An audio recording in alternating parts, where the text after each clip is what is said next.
அடுத்ததாக படத்தினுடைய dialogue writer mister Prabhakaran அவர்களை மேடைக்கு அழைக்கிறோம். சினிமாட்டோகிராஃபருடைய ஒர்க் சுமி பாஸ்கரன் அவர்களை எல்லாரும் இங்கே இருக்கீங்க. ஒரு ஃபோட்டோ ஆப் அப்படியே முன்னாடி வந்தீங்கன்னா ஒரு சூப்பரான குரூப் ஃபோட்டோ டீமோட ஒரு சந்தோஷமான மூமெண்ட்டை கேப்சர் பண்ணிடலாம்.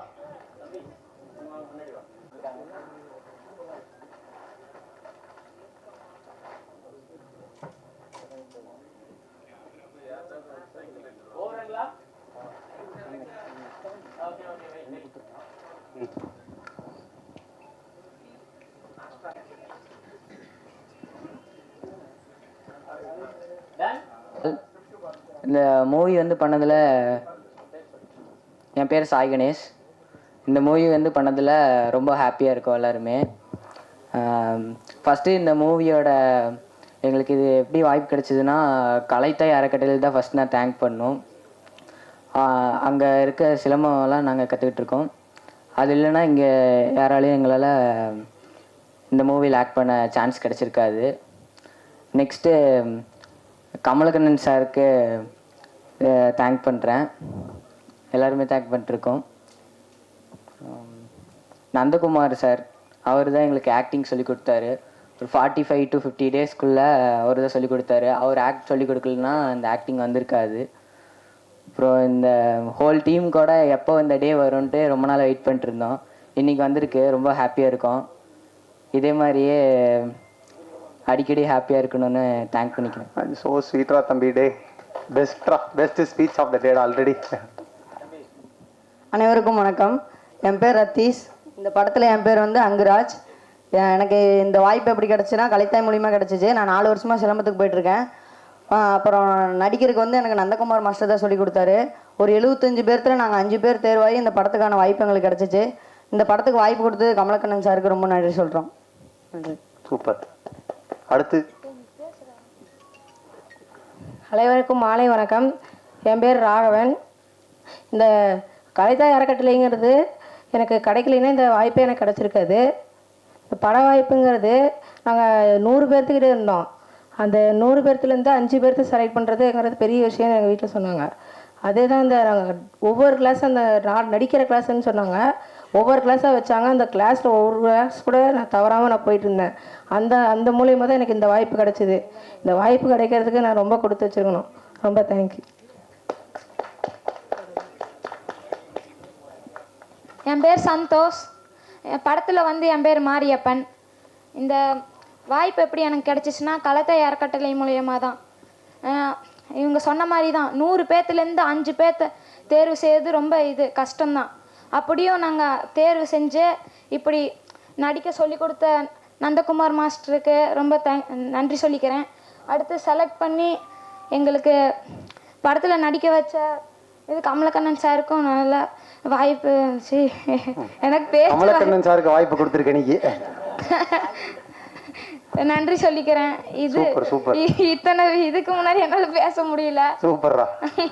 பெரிய ஸ்க்ரீன் முன்னாடி ஐயோ எனக்கு பேச்சே வரல. இந்த படத்தை எல்லாத்துக்கும் முன்னிலையும் நிறுத்தணும்னு உங்ககிட்ட கேட்டுக்கிறேன். தேங்க்யூ. Super super. என் பேர் ஞானசேகர். நான் வந்து 9ஆம் வகுப்பு படிக்கிறேன். இப்போ 10வது போக போகிறேன். இப்போ வந்து இந்த படம் வந்து வாய்ப்பு கிடைச்சது கலைத்தாய் மூலமாக. அப்புறமேட்டு வந்து நந்தகுமார் சார் தான் இந்த மாதிரி ட்ரைனிங் கொடுத்தாங்க. அப்புறமேட்டு கண்ணன் டேரக்டர் சார் தான் படத்துக்கு வாய்ப்பு கொடுத்தாங்க. அதுதான். Super super. ரொம்ப ரொம்ப சந்தோஷம். உங்களை முதல்ல பேச வச்சது தான் நான் பண்ண ஒரே உருப்படியான முடிவுன்னு நான் நினைக்கிறேன். அண்ட் நீங்கள் சொன்ன மாதிரி அடிக்கடி சந்தோஷமாக இருக்கணும். இது வந்து பெரிய டேக்அவே. எனக்கும் நீங்களும் அடிக்கடி சந்தோஷமாக இருக்கணும். இதே மாதிரி நிறைய நல்ல தருணங்கள் உங்களுக்கு அமையணுன்ற வாழ்த்தோட நன்றி சொல்லி அப்படியே உங்களுடைய சேரில் போய் உட்காருங்க. உங்களெல்லாம் ட்ரெயின் பண்ணார் இல்லையா கலைத்தாய், உங்களுடைய நந்தகுமார் மாஸ்டர், அவர் தான் அடுத்து பேச போகிறாரு. மாஸ்டர். எல்லோருக்கும் வணக்கம். இந்த வாய்ப்பை எனக்கு கொடுத்தது வந்து கமலக்கண்ணன். எல்லாரும் என்னைய சொன்னாங்க. எனக்கு கொடுத்தது வந்து கமலக்கண்ணன். படத்தை பற்றி அவரே எல்லாம் சொல்லுவார்.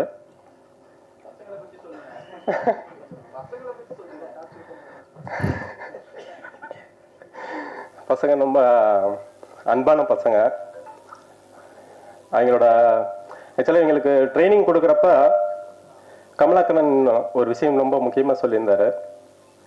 அவங்களோட நேச்சர் கெடாமல் அவங்களுக்கு நடிப்பு சொல்லி கொடுக்கணும் அப்படின்னு சொல்லியிருந்தாரு.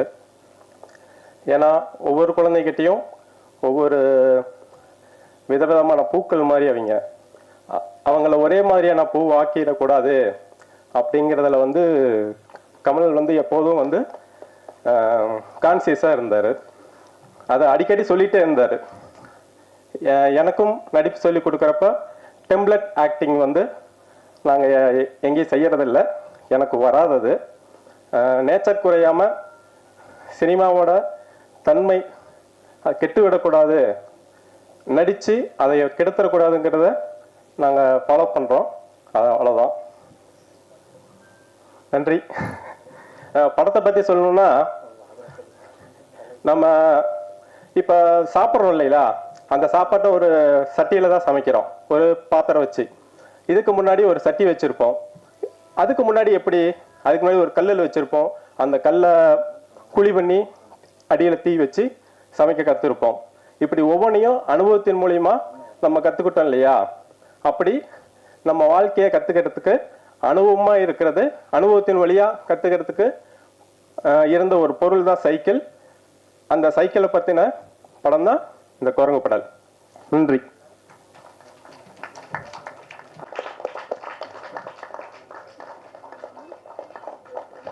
Thank you so much. And Kamalakannan கொடுத்த இன்புட்டும் ரொம்ப நல்லா. முதல்ல அங்கே இருக்கிற எல்லாருக்கும் என்ன வணக்கம். என்னோட தோழமையான இடம் தான். ஒரு பத்திரிகையிலேருந்து ஆரம்பித்து எழுத்து ஆரம்பித்து இயக்கமாகிடுச்சு. இன்றைக்கி கமலக்கண்ணன் இந்த இடத்துக்கு கொண்டாந்து விட்டுருக்காரு. எனவே இங்கே இருக்கிற எல்லா பிரம்மாக்களுக்கும் என்னுடைய வணக்கம். இந்த கதை வந்து என்னுடைய 6வது வயசில் 6வது படிக்கும்போது நடந்த எனக்கும் என் தந்தைக்குமான நடந்த உண்மை கதையை அப்படியே ஒரு கண்ணீர் விடுற அளவுக்கு கமலக்கண்ணன் வந்து திரை வடிவமாக்குனது உண்மையிலே அந்த இசையும் அந்த ஒளிப்பதிவும் அந்த நடிகர்களும் அடட இது எதிர்தளவுன்னு பெரிய விஷயம் இல்லைங்க. ஆனால் எல்லாரையும் பார்க்க வைக்கக்கூடிய ஒரு இடத்துல இந்த இடத்த அமர வச்சிருக்கிற இந்த குழுவுக்கு வந்து நான் உண்மையிலேயே நான் வந்து வணங்குகிறேன். அப்படி தான் எனக்கு இருந்தேன். காளி வெங்கட் பார்க்கும்போது எங்கள் அப்பா ஞாபகம் தான் வருது. ஒரு அரை ட்ரௌசர் போட்டுக்கிட்டு அடி வாங்கிட்டு அப்போ வந்து 75 பைசா 1 மணி நேரம் ஓட்டுறதுக்கு. அதில் அடி வாங்கின கதை தான். நான் ரொம்ப சொல்ல வேண்டிய அவசியம் இல்லை. அது அக்கா வீடு தான் போயிருந்தேன். அதே தான். இது ஒரு உதிரிப்புக்கள் சிற்றன்னை ஒரு சிறுகதையிலேருந்து எப்படி 2 மணி நேரம் ஒருத்த படம் எடுக்க முடியும் அப்படின்னு ஒரு பெரிய ஆச்சரியம் இருந்தது. இது என்ன ஆச்சரியம் நான் பண்ணுறேன்னு சொல்லிட்டு கமலக்கண்ணன் மகேந்திரனுக்கு அப்புறம் எடுத்திருக்காரு. ஸோ ரொம்ப சந்தோஷமாக இருக்குது. சைக்கிள் என்பது கிராமத்தினுடைய மிக உயர்ந்த வாகனம். என்னுடைய பையன் வேளாங்கண்ணி ஸ்கூலில் படிக்கும்போது அவன் எனக்கு சைக்கிள் ஒன்று கேட்டான். நான் எங்கள் அப்பாட்ட சொல்லி அடி வாங்கின இது அப்பயும் எனக்கு வருமே, இப்பயும் எனக்கு வருமே. நான் சென்னையில் இருந்த தகப்பன் வருமே. அப்போ என்ன பண்ணுன்னு தெரியாமல் கண்ணதாசன் வீட்டுக்கு எதிரில் இருந்த நடேசன் பார்க்கில் 20 ரூபா வச்சுருந்தேன். அதில் பேப்பர் வாங்கிட்டு பேனா வாங்கிட்டு உட்காந்து ஒரு 5 மணிக்கு உட்காந்து கதை எழுதினேன். 6 மணிக்குள்ளே ஒரு கதை எழுதி முடிச்சுட்டு யாருக்கும் தெரியாமல் விகடனில் எல்லாம் நண்பர்கள் இருந்தாங்க. அவங்க பார்த்தா நம்மளை அசிங்கமாக நினைப்பாங்க, சினிமாலெலாம் இருக்கும் அப்படின்ட்டு போயிட்டு யாருக்கும் தெரியாமல் அந்த பாக்ஸில் போட்டு வந்தேன். போட்டு ஒரு 5-6 மாதம் கழித்து ஆனந்த உடனில் முத்திரை கதை 5000 ரூபாய் பரிசுன்னு கிடச்சிது. அந்த 5000 ரூபாய் எடுத்து அப்படியே என் பையனை கொடுத்தேன். அவன் சைக்கிள் வாங்கினான். இதான் சைக்கிள் அப்படி ரொட்டேஷன் ஆகிருக்கு. இன்றைக்கி எங்கள் பையன் நியூயார்க்கில் இருக்கான். அவனுடைய மகளுக்கு 2 பேத்திகளுக்கு குட்டி குட்டி சைக்கிள் வச்சுருக்கான். அவன் ஓட்டுற சைக்கிள் வச்சுருக்கான். அதை பார்த்தேன். இந்த சைக்கிள்ன்றது உலக நாடுகள் அத்தனையிலுமே அம்மா அப்பா மாதிரி சேர்ந்துருக்கிற விஷயம். எனவே ஒரு யூனிவர்சல் ஒரு ஃபீலிங்கை கொடுத்த குரங்குப்பட்டல் இயக்குனருக்கும் இந்த டீமுக்கும் என்னுடைய நெஞ்சார்ந்த வாழ்த்துக்கள். என்னையும் உலகத்திற்கு அறிமுகப்படுத்திய உங்களுக்கு என்னுடைய வணக்கங்கள். இதை உலகம் ஏற்றுக்கொள்ள வேண்டும், பாராட்ட வேண்டும். ஒவ்வொருவரும் ஒரு சைக்கிள் ஓட்டியிருப்பீங்க. அதை நீங்கள் நினைவு கூர்ந்து எல்லோரும் அரவணைத்து இந்த படத்தை பார்க்கணும். என்னுடைய நண்பர்கள் பத்திரிகையாளர்கள் ஊடகர்கள் நீங்கள் கைதூக்கி விட வேண்டும். உங்களில் ஒருவன் நான் என்பதை நீங்கள் மறந்து விடக்கூடாது. நன்றி, வணக்கம். கேமரா முன்னாடி மைக் எல்லாருக்கும் வணக்கம். நமக்கு கேமரா மைக் இது ரெண்டையும் பார்த்தா ரொம்ப பயம் முன்னாடி நிற்கிறதுக்கு. அதனால் என்ன சொல்கிறது, சிவாபுரம் வந்து படம் பார்த்தோன்னே நான் உங்களுக்கு என்ன பண்ணும், இந்த படத்துக்கு என்ன பண்ணும் அப்படின்னு உடனே கேட்டார். ப்ரெசன்ட் பண்ணுங்க அப்படின்னு சொன்னோம். அது கரெக்டாக செஞ்சு கொடுத்தாரு. மற்றபடி இல்லை பேசுகிறதுக்கு எனக்கு ஒன்றும் தெரியல. ரொம்ப நன்றி. தான் இந்த படத்தை பற்றி பேசணுன்னு ஆசைப்பட்டு வந்தேன். அதாவது சமீப காலங்களில் இல்லை ரொம்ப வருஷமாகவே சரி தமிழ் சினிமாவில் குழந்தைகளுக்கான படம்ங்கிறது இல்லைங்கிற இல்லாமை ரொம்ப நாளாக இருந்துட்டு தான் இருக்குது. உங்களுக்காக தெரியும் நினைக்கிறேன்.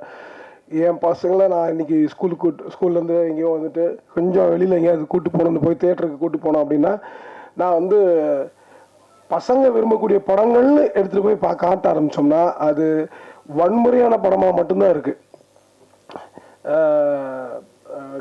படத்தோட பேரெல்லாம் சொல்ல முடிய மாட்டேங்குது. ஏன்னா நம்மளும் இந்த இதே துறையில் இயங்க வேண்டியிருக்கு, இந்த துறையில் இயங்கிக்கிட்டே இருக்கான அடுத்த கட்ட வேலைகளை செய்ய வேண்டியிருக்குங்கிறதுனால. ஆனால் ஒரு சில படத்தில் சொல்லலாம். இப்போ வந்து ஓடிட்டு இருக்கல ஒரு காட்ஸிலா எக்ஸ் காங்ன்ற படத்துக்கு தான் நானும் என் பையனும் கடைசியாக போயிட்டு வந்தோம்.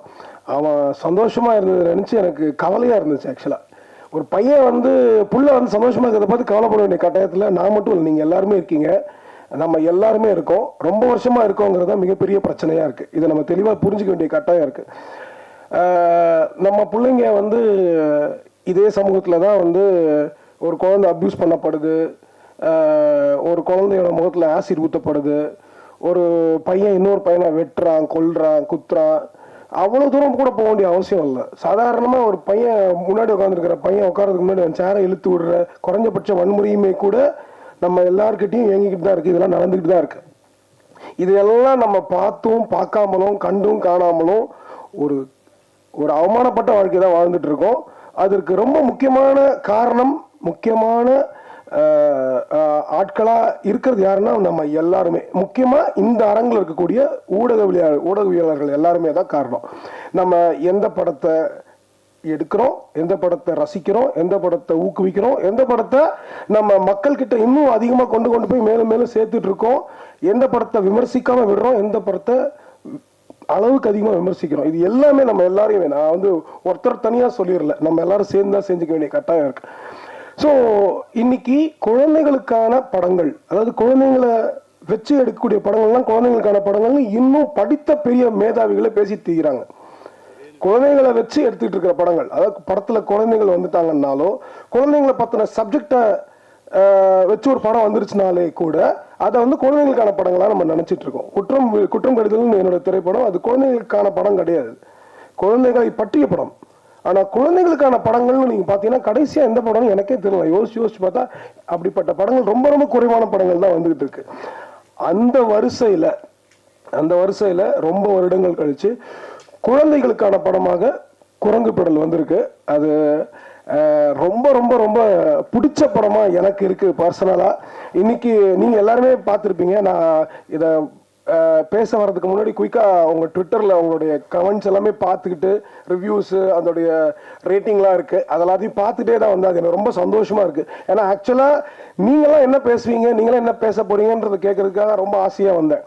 ஏன்னா இந்த படம் வந்து குழந்தைகளுக்கான படமாகவும் குழந்தைகளை என்டர்டெயின் பண்ற படமாகவும் ஒரு நல்ல கதையாகவும் இருக்கிறத தாண்டி ஒரு நல்ல ஒளி ஓவியமா, ஒரு ஒளிக்கூடமா, ஒரு நல்ல இசையா, நல்ல கொண்டாட்டமா இருக்கிறது எல்லாத்தையும் தாண்டி ரொம்ப முக்கியமான ஒரு விஷயம் இந்த படத்துல இருக்கு. இந்த படம் வந்து ஒரு பெரிய ஹோப்பை கொடுக்குது. அந்த ஹோப்புங்கிறத வந்து இந்த காலத்துல எந்த படங்களும் கொடுக்கலங்கிறத ஞாபகம் வச்சுக்கோ, நம்ம எல்லாம் ஞாபகம் வச்சுக்க வேண்டிய கட்டாயத்துல இருக்கோம். அந்த ஹோப் ரொம்ப முக்கியம். ஏன்னா அந்த ஹோப் இல்லாத போது தான், எப்படி நிழல் இல்லாத போது வெயிலில் நிற்கும் போது நிழலோட அருமை தெரியுமோ, அது மாதிரி ஹோப் இல்லாத போது தான் அதோடைய பிரச்சனை என்னன்றது நமக்கு தெரிய ஆரம்பிக்கும். இப்போ வெயிலுக்கு நம்ம எல்லாம் மரம் இல்லாததோடைய தன்மையை புரிஞ்சுட்டு இருக்கிற மாதிரி அப்போதான் அதோடைய பிரச்சனை புரியும். அது மாதிரி இது வந்து இந்த படம் வந்து ஒரு பெரிய ஹோப்பை கொடுக்குது. சில்ட்ரன் ஆஃப் ஹெவன்ற ஒரு படத்தை நம்ம எல்லாருமே கேள்விப்பட்டிருப்போம். அந்த சில்ட்ரன் ஆஃப் ஹெவன் படம் வந்து ஒரு பந்தயத்தை, ஒரு போட்டியை எப்படி பார்க்கணும்னு ஒரு தியரியை வச்சிருந்துச்சு அந்த படத்துல. அதை விட ரொம்ப சிறப்பான ஒரு தியரியை குரங்கு பெடல் ஒரு பந்தயத்தை எப்படி பார்க்கணும் அப்படிங்கிறத கொடுத்துருக்கு. அந்த வித்துக்கு அது ஒரு முக்கியமான ஒரு விதையா நான் பார்க்குறேன். இது ரொம்ப முக்கியமான விதையா நான் பார்க்குறேன். அந்த விதை பல்வேறு மக்கள் கிட்ட போய் கொண்டு போய் சேரணும், பல்வேறு குழந்தைகளுக்கு போய் சேரணும். அதுக்கான அவசியம் இருக்கிறது. ஏன்னா இன்னைக்கு போட்டியை மட்டுமே நம்பி பல வியாபாரங்கள் நடந்துட்டு இருக்கு. அந்த போட்டியை மக்களுக்கு மத்தியில் உருவாக்கி, தங்களுக்கு மத்தியில் உருவாக்கி மிகப்பெரிய ஒரு வணிகத்தை செஞ்சுக்கிட்டு இருக்காங்க. அந்த வணிகத்தெல்லாம் அடிக்க வேண்டிய கட்டாயம் இருக்கு. அதற்கு இந்த படம் ரொம்ப முக்கியமான ஒரு வித்தா இருக்கு. அதையெல்லாம் தாண்டி இதுல இங்கே இருக்கக்கூடிய ஒவ்வொருத்தரும், முதல்ல நடிகர்கள், ரொம்ப சிறப்பான நடிகர்கள். அந்த குழந்தைகளை வந்து அந்த குழந்தைகளாகவே வச்சிருந்து அவங்க கிட்ட இருந்து வெளியில கொண்டு வந்ததுக்கு நந்தகுமாருக்கும் இயக்குனருக்கும் நன்றி சொல்லிக்கணும். ரொம்ப சிறப்பான ஒரு நடிப்பை வெளிப்படுத்திருக்கீங்க. முக்கியமாக எனக்கு நான் ரொம்ப ரசித்தது வந்து எல்லாருமே ரசித்தேன். அதில் எனக்கு ரொம்ப ஃபேவரட் வந்து யாருன்னா நீதிமாணிக்கம் சார் தான். ஏன்னா அந்த ஒரு சினிமாலெல்லாம் வந்து இப்போ இந்த பெரிய பெரிய சினிமாக்கள்லாம் வில்லனுங்க வந்து அப்படி சிகரெட் அப்படி பற்ற வச்சுட்டு திரிவாங்க. அது மாதிரி ஒரு ஐஸ்கிரீமை பற்ற வச்சுட்டு அப்படியே ஸ்டைலாக சுற்றிட்டு இருப்பாரு. ரொம்ப பிடிச்சிருந்துச்சு, ரொம்ப என்ஜாய் பண்ணேன். நீதிமாணிக்கங்கிற கேரக்டரோட பேர்லேருந்து அதுக்கு பின்னாடி இந்த தியரியிலேருந்து அவர் நடித்த விதம், அவர் கூட சேர்ந்து இப்போதான் ஞாபகம் வருது. இந்த பையன் முகலாம் மறைஞ்சு போச்சு, இப்போதான் ஞாபகம் வருது இவர் யாருன்றது. எங்க அந்த கூட பையன் இன்னொரு பையன் வருவானே அப்படின்னு சொல்லிட்டு இந்த பையனோட நடிப்பு, அதாவது அவனை ஏற்றி விட்டு அவன் கூடயே சுத்திட்டு இருக்கிற அந்த ஒரு கேரக்டர். ஸோ இவங்க எல்லாருமே ரொம்ப சிறப்பாக நடிச்சிருந்தாங்க. அவர் மாரியப்பன் ஆகட்டும், அங்கு ஆகட்டும், அந்த நம்பால் அவர் தான் பயங்கரமான ஃபன்னு. அதில் அவர் முழிக்கிற மொழி சீரியஸாக ஷாக்கில் முழிச்சிட்டே இருப்பாப்புல. அது நடுவில் கொஞ்சம் பக்கத்துக்கான ஒரு படம், அந்த படத்தில் வந்து ராஜ்னு ஒரு ஆக்டர் நடிச்சிருப்பாரு. அவர் பார்க்குற பார்வையில் தான் காமெடியே இருக்கும்.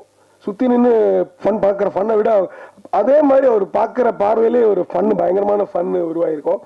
ஸோ நடிகர்கள். அதுக்கப்புறம் தமிழ் சினிமாவில் நிறைய இடங்கள்ல நிறைய நேரங்களில் நல்ல நல்ல நடிகர்கள்லாம் வந்துட்டு இருப்பாங்க.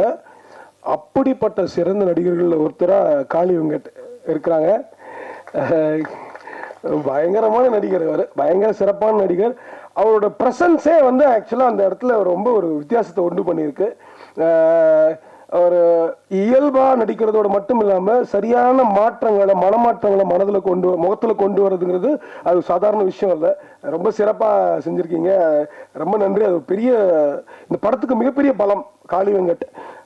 அது மட்டும் இல்லை, அதில் வந்த மற்ற நடிகர்கள், அம்மாவாகட்டும், அக்காவாகட்டும், அதுக்கப்புறம்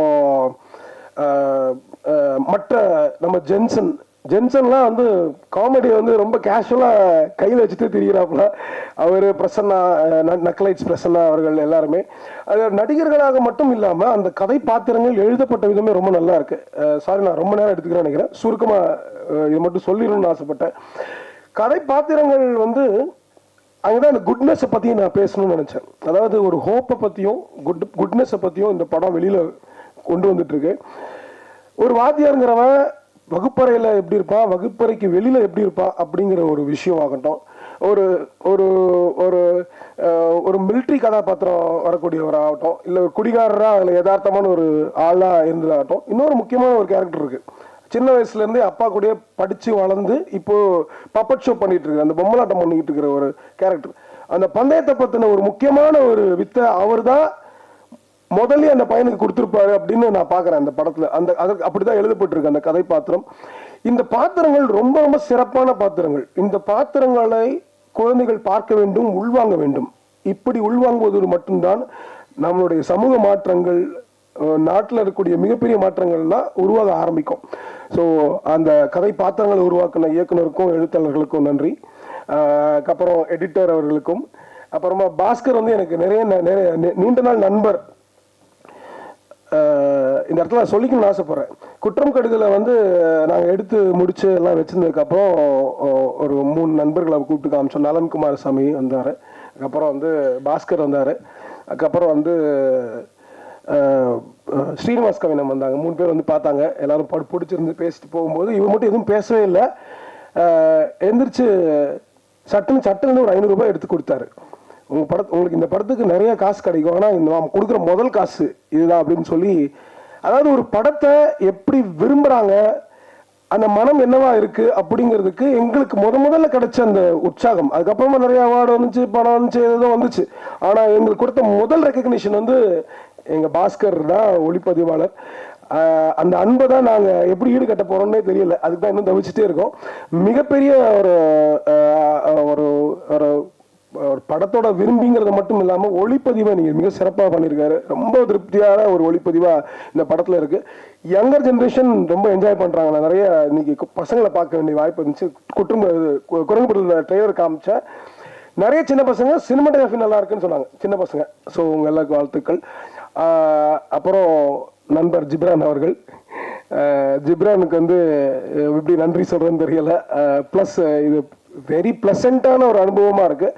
எடிட்டிங்க்கு முன்னாடியும் எடிட்டிங்க்கு அப்புறமாவும் படம் ரொம்ப சிறப்பான ஒரு படமாக அமைஞ்சிருக்கு. சொன்ன மாதிரி எனர்ஜெட்டிக்கான ஒரு படமாக மாறி இருக்கு.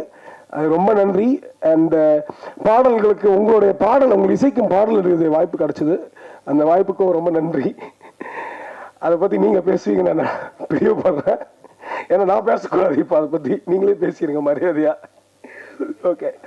ஸோ அடுத்தது, இது ஒரு படம் வந்து ஒரு விதையாக இருந்துச்சுன்னாலும் இந்த விதைக்கோடைய விதையாக இருந்தது ராசி அழகப்பன் ஐயாவுடைய கதை. அது உண்மையிலேயே அது அந்த படத்தில் வரக்கூடிய டைலாக் மாதிரி படம் என்னவா இருந்தாலும் அந்த விதை அவர் போட்டது தான், அதை மாற்றுக்கிறதே இல்லை. ஆனால் அதில் ரொம்ப சந்தோஷமான விஷயம் என்னென்னா, அதை சின்ன வயசில் இப்போ அவர் சொன்ன மாதிரி அந்த 6ஆம் கிளாஸில் நடந்த அனுபவத்தையே அதை பதிவாக செஞ்சதுங்கிறது வந்து இந்த படத்தில் இன்னும் வெளிப்பட்டுட்டு தான் இருக்குது. அந்த குழந்தைத்தன்மை அது வந்து எனக்கு என்ன, கமலக்கண்ணனுக்கு வந்து இப்படிப்பட்ட ஒரு குழந்தைத்தன்மை இருக்குமா என்னால் அதை கண்டுபிடிக்க முடியல, ஆச்சரியமாக இருந்துச்சு. ஆனால் அந்த கதைக்கான வித்து உங்கள்கிட்ட கூட இல்லை, உங்களுடைய 6ஆம் கிளாஸ் பையன் அந்த வயசில் இருந்த பையன்கிட்ட தான் இருந்திருக்கு. ஸோ அதில் இருந்த வித்து தான் இவ்வளோ பெருசாக வளர்ந்துருக்கு, இவ்வளோ பெரிய ஆலமரமாக இருந்திருக்கு. உங்களுக்கும் நன்றி. இதெல்லாம் தாண்டி இவ்வளவு பேர் இதில் வேலை பார்த்துருந்தாலும் இன்னைக்கு இத்தனை பேர்கிட்ட கொண்டு போய் சேர்க்கறதுக்கு, இந்த படத்தை வாங்கின, இந்த படத்தை எடுத்து மக்கள்கிட்ட கொண்டு போகிறதுக்கான அந்த முயற்சியை எடுத்திருக்கிற சிவகார்த்திகேயன் அவர்களுக்கு ரொம்ப ரொம்ப ரொம்ப நன்றி. ஏன்னா இந்த குட்னஸை அவர் ஒரு இடத்துல இருந்து அதை புரிஞ்சுக்கிட்டு அதை வெளியில கொண்டு வந்துடணும்னு நினைச்சிருக்காரு, அந்த ஹோப்பை வெளிப்படுத்தணும்னு நினைச்சிருக்காரு. Hats off to him. Thank you so much. அனைவருக்கும் நன்றி. இங்கேன்றது வந்து பெரிய தூரம் இல்லை, ரொம்ப ரொம்ப சின்ன தூரம் தான். ஆனால் அங்கே இருக்கிறதுக்கும் இங்கே இருக்கிறதுக்கும் நிறைய வித்தியாசம் இருக்குது. மேடை பேச்சுன்றது வந்து ஈஸி கிடையாது. நம்ம உட்காந்து ரசிக்க முடியும், ஒரு நாற்காலியில் உட்காந்து அங்கேருந்து ரசிக்க முடிஞ்சது. இங்கே வந்து பதற்றமாக இருக்கும், இவ்வளோ பேர் முன்னாடி பேசுகிறது. பத்திரிகையாளர்கள் எல்லாருக்கும் வணக்கம். நான் வந்து குழந்தைகளுக்கான படம் பண்ணுறதுன்றது எனக்கு ரொம்ப பிடிச்ச விஷயம். ஏன்னா இப்போது பிரம்மா சார் சொன்ன மாதிரி குழந்தைகள் இப்போ பார்க்குற படங்கள் எல்லாமே டிஸ்டார்ஷன் தான், உடைக்கிறது, அடிக்கிறது. இப்போ காட்ஸிலா வந்து எல்லா பில்டிங்ஸையும் அடித்து நொறுக்குச்சுன்னா அந்த குழந்தை ஆசையாக பார்க்குது. ஒரு பைக்கில் வந்து ஃபாஸ்ட்டாக வந்து அருவாள் எடுத்து வெட்டிகிட்டே போனால் குழந்தைங்க பார்க்குது. குழந்தைகள் பார்க்கக்கூடிய படம்னு சொல்லிட்டு நாம் வந்து பெரியவங்க பார்க்குற படத்தை வந்து அவங்களுக்கு கூடவே நம்ம கூட்டிகிட்டு போய் அதை காமிச்சிட்டு இருக்கோம். குழந்தைகளுக்கான படம்ன்றது வந்து இப்போ இல்லை தான், உண்மைதான். அது சார் அதை அழகாக சொன்னாங்க, எல்லாமே டிஸ்டார்ஷன் தான். அது குழந்தைங்க வந்து நம்மளுடைய வேகத்தை வந்து அந்த குழந்தைங்களும் இப்போ அந்த குழந்தைங்களும் வேகமாயிடுச்சு. எல்லாத்துக்கும் ஒரு பரபரப்பு, பொறுமையே கிடையாது. இப்போ ஒரு சினிமாவில் போய் தேட்டரில் உட்காந்தா கூட யாருக்குமே பொறுமை இல்லை. எடுத்தோடனே கதைக்குள்ளே போயிடணும், எடுத்துக்குள்ளே அடிச்சிடணும், எடுத்தோடனே உடைச்சிடணும் அப்படின்னு ரொம்ப பரபரப்பாக இருக்குது வாழ்க்கை. எல்லாத்துலேயுமே பரபரப்பு. ஒரு டிராஃபிக் சிக்னலில் இருந்தால் கூட ஆக்சுவலி வந்து சார் பேசுறது டிஸ்டர்ப் ஆகுங்க, ஒன்றும் இல்லை. அதாவது வந்து ஒரு சிக்னலில் நம்ம நின்னா கூட அந்த ஒரு 50 செகண்ட்ஸ் போகிறது கூட நம்மளுக்கு பொறுமை இல்லை. அதுக்குள்ளே நம்ம கீரை மாத்திரம், லைட்டை மாத்திரம், என்னென்னமோ டென்ஷனாக வரும். நம்ம அந்த பரபரப்பான வாழ்க்கையில் அமைதியாக உட்காந்து பொறுமையாக ஒரு மணி நேரம் 1.5 மணி நேரம் செலவழிக்கிறதுன்றது வந்து நம்மளுக்கு இல்லை. இப்போது அது வந்து குழந்தைகளுக்குமே இல்லை. இப்போ வந்து இந்த குழந்தைகளுக்கு இந்த படம் போட்டால் கூட அது கூட நெளியும், உடம்பெல்லாம் நெளியும். ஏன்னா அதுங்களுக்கும் பரபரப்பாகவே பார்த்துட்ருக்கு, எல்லாமே பரபரப்பு. ஏன்னா அந்த சினிமாக்கள் வந்து இப்போ இருக்க சினிமா எல்லாமே அந்த குழந்தைகளை வந்து ஒரு வித நெருக்குதலில் வச்சிருக்கு.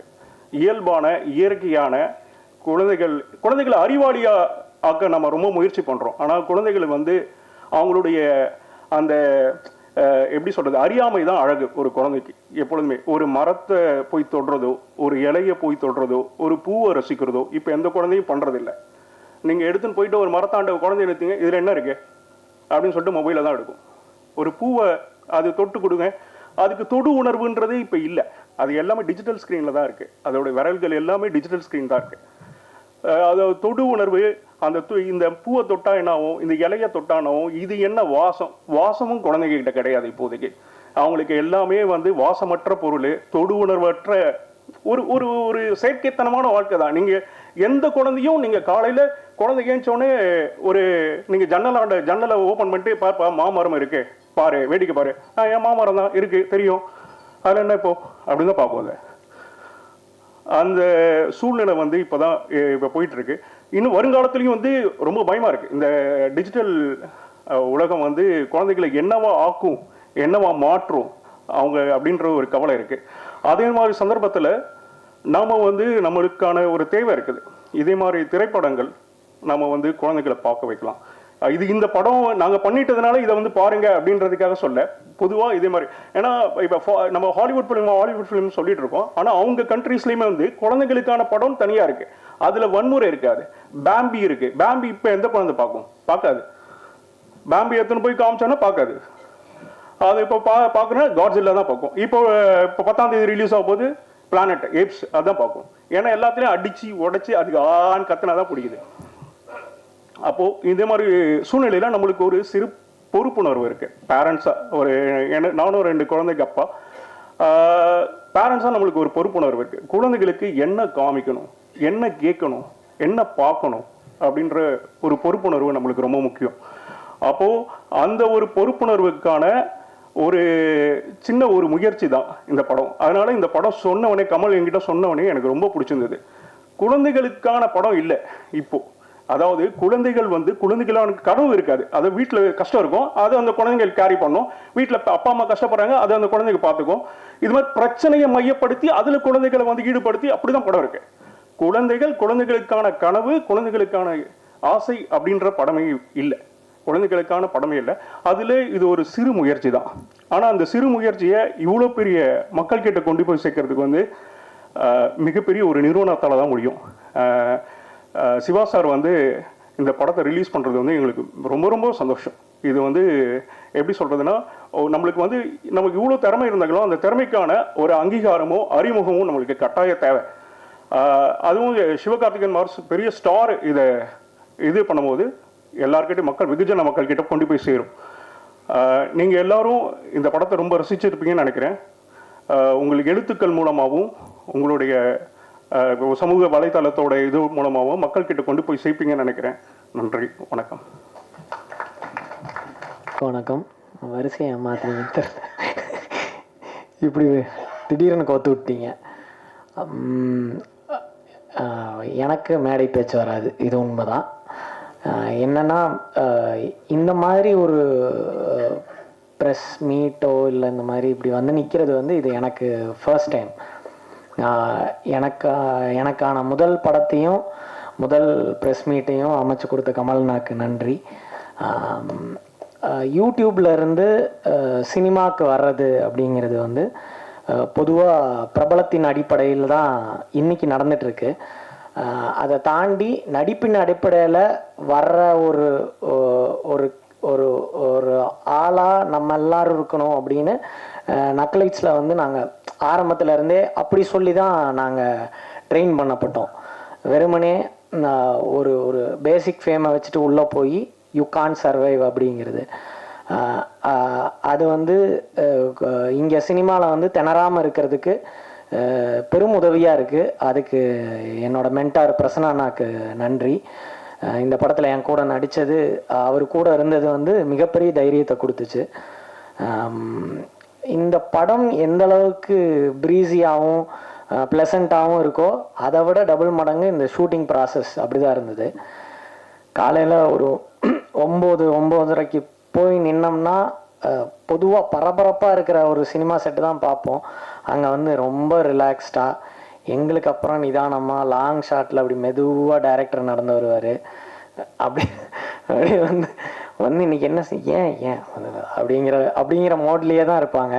அதை விட லைட் பேக்காக நம்ம சினிமாட்டோகிராஃபர் உட்காந்துருப்பார். எப்போவுமே ஸ்க்ரீன் பேடை வச்சுட்டு சுற்றுற ஏடிஸ் எல்லாம் ஜாலியாக அந்த பக்கம் நின்று திண்ணையில் உட்காந்து இப்படி அவங்களுக்குள்ளே பேசிகிட்டு இருப்பாங்க. இப்படி தான் இருக்கும் அந்த அட்மாஸ்பியர். ஆனால் வேலை வந்து அன்னைக்கான சீன் எப்படி எடுத்து முடிக்கிறாங்கன்னே தெரியாது. எனக்கு வந்து இந்த அந்த அந்த ப்ராசஸே வந்து ஒரு யூடியூப்லேருந்து சினிமாவுக்கு போனால் ஒரு ஒரு ஒரு ஒரு பிக் இது இருக்கும்ல, அந்த அந்த அந்த ஏரியாவே எனக்கு கிடைக்கல இந்த படத்தில். அதே மாதிரி எப்படி நாங்கள் வீடியோ ஷூட் பண்ணுவோமோ அதே ப்ராசஸ் தான். இன்னொரு பெரிய கேமரா இருக்கும் அவ்வளோதான் அப்படிங்கிற மாதிரி. பெரிய கரெக்ஷன்ஸ் எல்லாம் எதுவுமே சொல்ல மாட்டார் கமலனா. அவர் பாட்டுக்கு அந்த மானிட்டர் பின்னாடி எப்படியோ உட்காந்துட்டே இருப்பார். நாட் ஓகேனாலும் அதே ரியாக்ஷன் தான் இருக்கும், ஓகேனாலும் அதே ரியாக்ஷன் தான் இருக்கும். அவருக்கு ஒருவேளை தெரியலையோ அப்படின்னு வட்டம் நடிக்கிறப்போ அது முதல் படம், ஒருவேளை இவருக்கு அப்படிங்கிற மாதிரிலாம் யோசித்தோம். ஆனால் அவரோட ஒரு ஒரு 10 நாள் 15 நாள் நடிச்சிருப்போம். ஆனால் அவர் எப்படி அதை கன்சீவ் பண்ணுறாருன்னு இப்போ வரைக்கும் கண்டுபிடிக்க முடியல. ரொம்ப ரொம்ப ரிலாக்ஸ்டான, நான் வேலை செஞ்சதுலேயே ரொம்ப ரிலாக்ஸ்டான இயக்குனர் வந்து கமலனா தான். அதை விட சில்லான ஆள் நம்ம பிரபா. அவர் கூட அதுக்கேற்ற மாதிரியே ஆளை பிடிச்சாரா இல்லை அதனால் 2 பேரும் சேர்ந்தாங்களா என்னன்னு தெரில. அவரும் அதை விட சில்லாக இருப்பாங்க. ஸோ இது ஓவராலாகவே இந்த செட்டே வந்து ஒரு பயங்கர மெமரியை கொடுத்துச்சு. இந்த படத்தை விட எனக்கு அந்த ப்ராசஸ் தான் ரொம்ப இன்ட்ரெஸ்டிங்காக இருந்தது. அப்புறம் இதில் வந்து ஃபஸ்ட் டைம் காளி சாரை அப்போ தான் பார்க்குறேன் நான். ரொம்ப ரொம்ப ரசித்த வியந்து பார்த்த நடிப்பு திறனுள்ள ஒரு நடிகர். எனக்கு என்ன ஃபஸ்ட் டைம் அவர் வந்து டைலாக் பேசும்போது முன்னு பேசினார். எனக்கு வந்து எங்களுக்கு அது தெரியாதுல்ல. எனக்கு வந்து யூடியூப்பில் கத்தி பேசி, ஏன்னா லைவ் சவுண்டுங்கிறதுனால எனக்கு அந்த ப்ராசஸே தெரியாது. எனக்கு அந்த டைலாக்கவா எனக்கு என்ன எப்போ பேசுகிறாரு எப்போ அதுதான் எனக்கு காளி சார்கிட்ட ரொம்ப. அப்புறம் நாங்கள் அடுத்துன்னு 4 படம் இல்லை சார், 3 நான் நடித்தது 5. காளி சார் விளையாட்டாக கூட சொல்ல அவன் நடித்தது 5 படம், அதில் 4 படம் என் கூட அப்படிம்பாரு. ஸோ ரொம்ப சந்தோஷம். திரும்ப காளி சார் கூட அசோசியேட் ஆகிக்கிறேன். என்னோட லக்கி சாம் அவர். ஜிப்ரான் சார் வந்து ஒரு தடவை இல்லை ஒரே தடவை டப்பிங் பேசுகிறப்போ இருந்தப்போ கமலண்ணா வந்து சொன்னார், ஜிப்ரான் பார்த்துட்டு ரொம்ப சூப்பராக இருக்குன்னாரு அப்படின்னாரு. சாம்பிராணி போடுறாராட்டிருக்கு அப்படின்னு நினச்சேன் நான். ஆனால் அதே வார்த்தையை எனக்கு இன்னைக்கு நேரில் பார்த்து சொன்னார். ரொம்ப நன்றி sir, so sweet of you. And Brahma sir நேரில் பார்த்தது ரொம்ப மகிழ்ச்சி சார். இன்னும் வந்திருக்கிற எல்லா பெரியவங்களுக்கும் நன்றி. இன்னும் அவன் சொன்ன மாதிரி இன்னும் நிறையா மகிழ்ச்சியான நேரங்கள் இது போல் அமையட்டும்னு வேண்டி நன்றி சொல்லிக்கிறேன். தேங்க்யூ. அதுவும் சொல்கிற மாதிரி தான், எனக்கும் பெருசாக பேசி பழக்கம் இல்லை. பட் எல்லாத்துக்கும் முன்னாடி வந்து இவ்வளோ பேர்த்துக்கும் நான் நன்றி சொல்லணும்னு நினைக்கிறேன். ஏன்னா ஒரு படம் எப்படி சொல்கிறது, ஒரு படத்தை எடுக்கிறதுங்கிறதே ஒரு பெரிய ப்ராசஸ். ஸோ அந்த ப்ராசஸில் நிறையா கட்டத்தில் எங்களுக்கு நிறைய பேர் உதவி செஞ்சுருக்காங்க. அதனால தான் இந்த படம் இன்றைக்கி இந்த இடத்துக்கு வந்திருக்குன்னு நான் நம்புகிறேன். ஸோ அதில் நன்றி சொல்கிறதுக்குங்கிறது ஒரு பெரிய லிஸ்ட் இருக்குது. ஃபஸ்ட்டு இந்த படம் ஆரம்பிக்கிறதுலேருந்து இன்றைக்கி சிவகார்த்திகேயன் சார் வரைக்கும் நாங்கள் எல்லாத்துக்குமே ரொம்ப கிரேட்ஃபுல்லாக இருக்கோம். நன்றியை தெரிவிச்சுக்கிறோம். ஸோ அப்புறம் ஜென்சன் சொன்னாங்க, இது எப்படி இப்படி இந்த ஒரு டீம் இருந்தாங்க அப்படின்லாம் கேட்டாங்க. அது வந்து என்னென்னா, ஃபிலிம் மேக்கிங் ப்ராசஸை வந்து ரொம்ப என்ஜாய் பண்ணி, படங்களை ரொம்ப என்ஜாய் பண்ணி பார்க்குறதுனால அப்படி அமைஞ்சிருக்குன்னு நினைக்கிறேன். அடுத்தது வந்து இந்த படம் ப்ரொடக்ஷன் பற்றி சொல்லணும் அப்படின்னா, மதுபான கடை வந்து நாங்கள் பண்ணோம் ஃபஸ்ட்டு. அதுதான் ஃபஸ்ட்டு படம். அந்த படத்துக்கு அப்புறம் அந்த படம் எல்லாத்துக்கும் தெரியும், நல்லா ரீச் இருந்தது, எல்லாமே இருந்தது. பட் ஆனால் அந்த படத்துக்கு அப்புறம் நாங்கள் படம் ப்ரொடக்ஷன்லாம் பண்ண வேண்டாம், நானும் சினிமாட்டோகிராஃபர் சுமி பாஸ்கரனும் எல்லாம் சேர்ந்து தான் பண்ணோம். அதுக்கப்புறம் ப்ரொடக்ஷன்லாம் எதுவும் பண்ண வேண்டாம், ஓகே இதோட நம்ம போதும் அப்படின்னு சொல்லி விட்டாச்சு. கமலக்கண்ணன் அவர் வந்து வட்டம் படம் பண்ணார். அப்புறம் நிறைய இடத்துல வந்து குரங்குப்படலோட கதையை வந்து சொல்லிகிட்டே இருப்பார். அவருக்கு என்ன இந்த படம் வந்து கதை வந்து ரொம்ப நாளுக்கு முன்னாடியே பண்ணிட்டார். இது வந்து எல்லாத்துக்கிட்டையும் சொல்லிகிட்டே இருப்பார், படம் பண்ணோம் அப்படின்னு நினச்சிட்டே இருப்பாங்க. பட் யாரும் பண்ணுறதுக்கான எங்கேயுமே நகரல. சரி ஓகே, ஒரு இந்த லாக்டவுன் டைமில் வந்துட்டு பேசிகிட்டே இருப்பார். வீட்டுக்குள்ளேயே இருக்கோம் இல்லையா, அதனால் வந்து பேசிகிட்டே இருப்போம் படம் பண்ணுறதை பற்றி. இப்போ இவங்க நிறைய பேர்த்துக்கிட்ட கதை சொல்லிகிட்டே இருப்பாங்க. அப்போது ஒரு நாள் வந்து இந்த கதையை வந்து நரேட் பண்ணார்.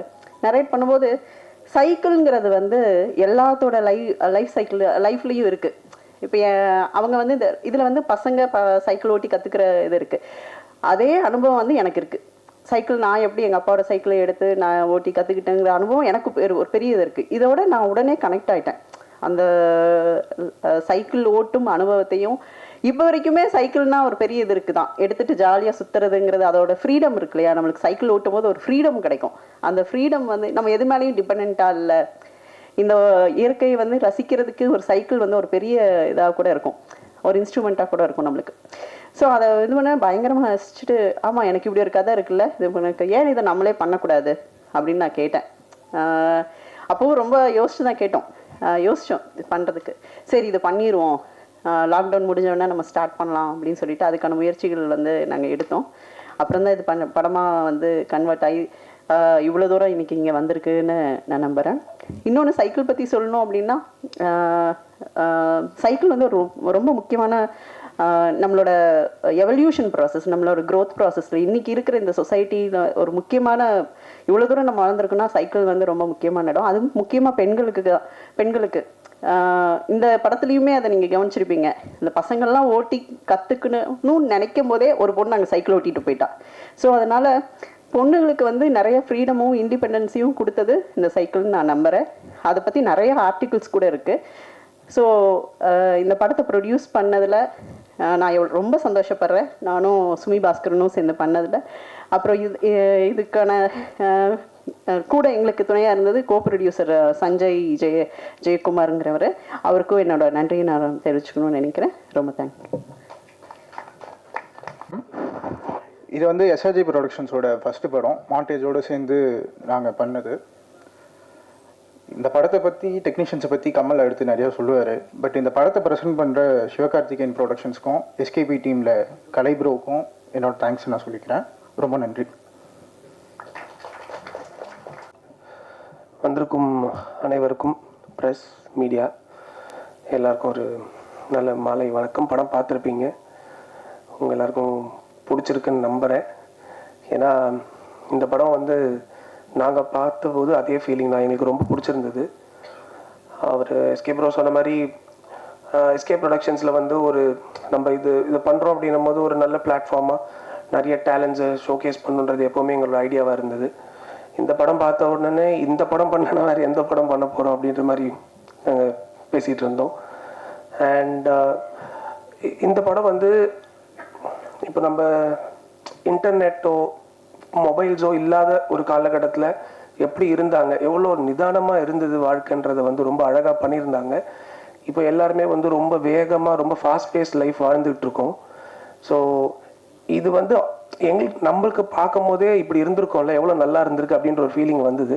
ஸோ இது இன்னும் வைடர் ஆடியன்ஸ்க்கு காமிச்சு எல்லாருக்கும் அது பிடிக்குன்ற நம்பிக்கையில் தான் இந்த படத்தை ப்ரெசென்ட் பண்ணலாம் அப்படின்ற ஒரு இது. அண்ட் இந்த படம் பீரியடில் பண்ணதுனால அவர் கமலக்கண்ணன் சார் வந்து பேசும்போது சொல்லுவார் அது என்னெல்லாம் அவங்க எப்படி கஷ்டப்பட்டு பண்ணாங்க அப்படின்னு. ஸோ இதில் ஒர்க் பண்ண எல்லாருக்குமே வந்து ஒரு பெரிய thanks. Being the DOP department, art direction, costume and அந்த 5 லிட்டில் சூப்பர் ஸ்டார்ஸ், அவங்க பெர்ஃபார்மன்ஸ்லாம் எனக்கு ரொம்ப பிடிச்சிருந்துச்சு.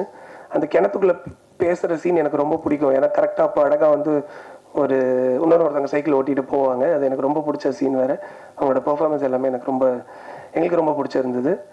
அண்ட் அகைன் the entire நக்லைட்ஸ் டீம், அவங்களுக்கும் ரொம்ப thanks for being part of this film.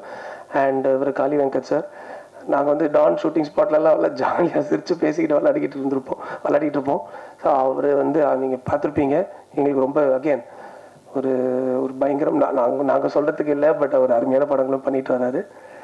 And இந்த படத்தோட பெரிய ஸ்ட்ரென்த்தாக வந்து நிச்சயமாக வந்து ஆப்வியஸாக Kamalakannan sir and Savitha ma'am, அவங்க 2 பேரும் சேர்ந்து உண்மையிலே இது பின்னாடி நிறைய கஷ்டப்பட்டுருக்காங்க. அண்ட் அது நீங்கள் படம் எனக்கு என்ன ரொம்ப சந்தோஷமாக இருந்துச்சுன்னா, இந்த படத்தை நான் என் பையனோட பார்த்தேன்.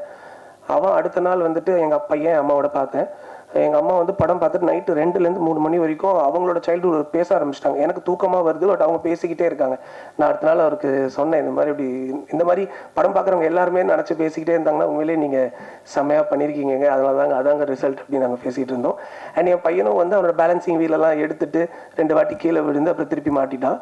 ஸோ இந்த மாதிரி வந்து அந்த ரிசல்ட் வந்து நமக்கு பார்க்கும்போது ரொம்ப சந்தோஷமாக இருந்தது. ஐ ஹோப் நீங்கள் அண்ட் ஒன் லாஸ்ட் எங்கள் ஜிப்ரான் சார் இந்த ஃபிலிம் இந்த ஒரு ஹம்பிள் எஃபர்ட்டை அவர் பார்த்து பிடிச்சி அதை ஓன் பண்ணி அவர் பண்ணியிருக்க ஒர்க் வந்து ரொம்ப சூப்பர். ஆக்சுவலாக எஸ்கே ப்ரோ வந்து நாங்கள் பேசும்போது ஆக்சுவலாக அந்த வீடியோவில் சொல்லிட்டார், அதை நான் சொல்லலான்னு இருந்து அவர் சொல்லிட்டாரு.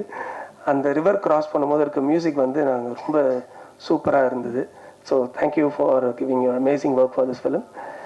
அண்ட் ஃபைனலாக இங்கே நாங்கள் ப்ரொடக்ஷன்ஸில் பண்ணுற படத்துக்கு வந்து நீங்கள் being from Kanaa to our last film Don வரைக்கும் எங்களுக்கு நீங்கள் ரொம்ப பெரிய சப்போர்ட்டாக இருந்திருக்கீங்க.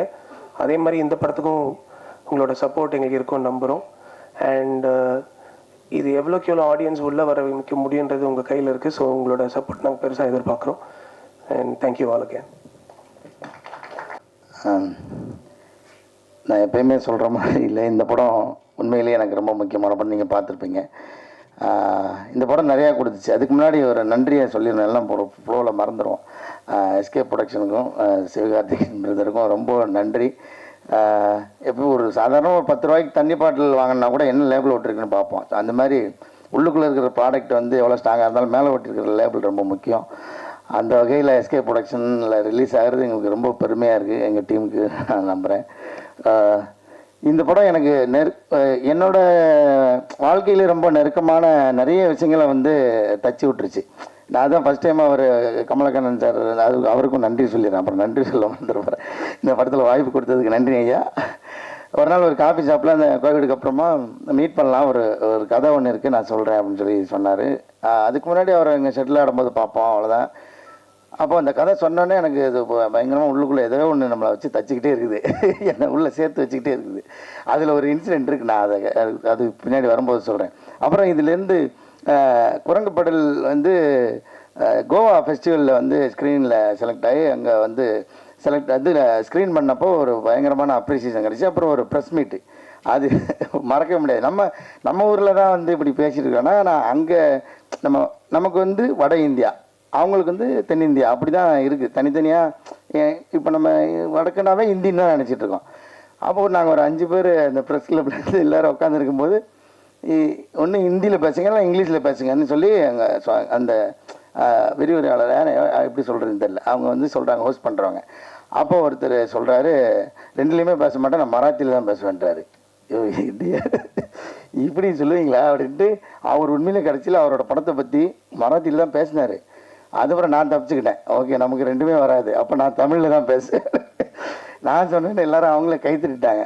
ஸோ இப்போ எல்லா இடத்துலையும் இருக்குதுன்னு நினைக்கிறேன். நம்ம தான் வடக்கு இருக்குன்னு நினச்சிட்டு இருக்கோம், ஆனால் உள்ளுக்குள்ளே அந்த ஒரு தனியாக அவங்களுக்கு இருக்கிற மொழி மேலே அவங்களுக்கு ஒரு அந்த பிடிப்பு இருக்க தான் செய்யுது.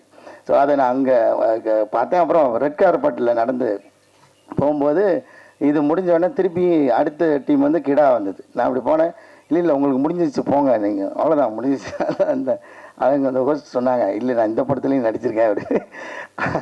அங்கே ஒரு கன்ஃபியூஷன் ஆகிடுச்சு. ஆக்சுவலாக அந்த ஜூரிஸ்லாம் கூப்பிட்டு பாராட்டினாங்க, அதாவது நல்ல படங்களாக தேர்ந்தெடுத்துருக்கீங்க அப்படின்னு. ஆனால் உண்மையிலே சொல்ல போனால் நான் இதை தேடி இது இப்படி எனக்கு இப்படி பிடிக்கணும், அந்த இடத்துல இப்படி ஒரு பண்ணி இப்படி காட்டிடணும் அப்படிலாம் நான் பண்ணலை. யதார்த்தமாக அவங்க என்னை கூப்பிட்டு எனக்கு இப்படி ஒரு வாய்ப்பு கொடுத்தாங்க. நான் இந்த இடத்துல வெங்கட்டு நன்றி சொல்லிக்கிறேன், கிடா டைரக்டருக்கும். அது மறக்க முடியாத மொமெண்ட்ஸ். அப்புறம் இதுக்குள்ளே இந்த படத்துக்குள்ளே நிறைய இடம் வந்து என்னையும் எங்கள் அப்பாவையும் வந்து கோர்த்துச்சு. எங்கள் அப்பா வந்து ஒரு கொத்தனார். அவர் வந்து அவரோட சம்பளத்தில் கொஞ்சம் கொஞ்சமாக மிச்சம் வச்சு ஒரு பழைய சைக்கிள் வாங்கி தான் ரெடி பண்ணார். இந்த படத்தில் இருக்கிற மாதிரியே ஒரு சைக்கிள் கடையில் ரொம்ப நாளாக ரிப்பேர் பார்க்காம கிடந்து போன ஒரு சைக்கிளை ஒரு 150 ரூபா நினைக்கிறேன். அது அந்த காசுக்கு வாங்கி தான் அதை ரெடி பண்ணி அப்போ ஒரு 50 ரூபா என்னமோ செலவாச்சு.